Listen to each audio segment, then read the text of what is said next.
আমার বয়স কত মনে হয় 30, 40, 50, আল্লাহর রহমতে 80।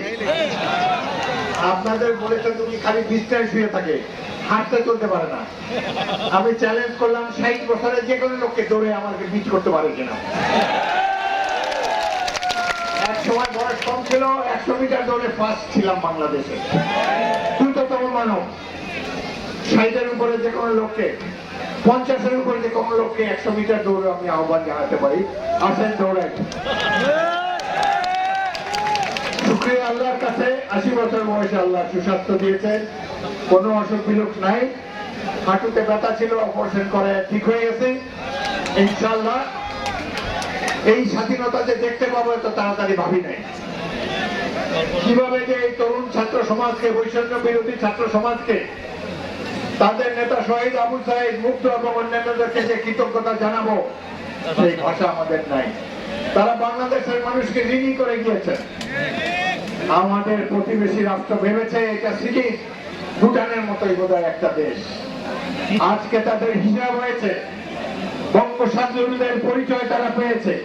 পৃথিবীর সবচেয়ে সাহসী জাতি বাঙালি, এবং এই নিরস্ত্র ছাত্ররাই সবচেয়ে বড় যোদ্ধা। আল্লাহ শাস্তি দিলে আল্লাহর মায়ের দুনিয়ার মায়ের কত বড় বড় কথা বলেছে, কত বক্তৃতা দিয়েছে। এই রাস্তাটা আমার নামে ছিল আজ থেকে 30 বছর আগে। এখানে জনগণ দিয়েছে 6 বারের সাইনবোর্ডটা সরাই ফেলছে। আরে বেটা, ঢাকা শহরে মেজর হাফিজের নামে রাস্তা আছে, রাজধানী শহরে। বলার কোন লোকের নামে, জীবিত লোকের নামে রাস্তা নাই। জাতীয়ভাবে পরিচিত একটা নাম হাফিজউদ্দিন আহমদ, এই পরিচয় আপনারা দিয়েছেন আমাকে। বাংলাদেশের সকল মানুষ জানে লালমোহন তজুমুদ্দিন মেজর হাফিজের ঘাঁটি।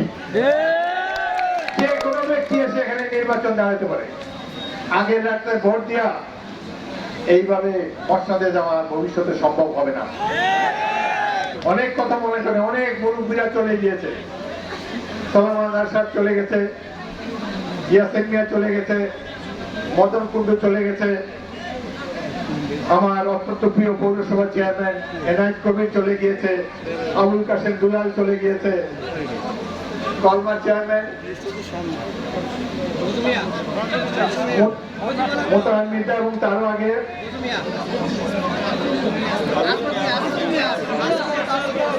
আহমদ হাজি স্যার, আব্দুল হক মিয়া দলিগঞ্জ নগর, মোজাম্মেল দফাদার চরপেশন পশ্চিম চরমে।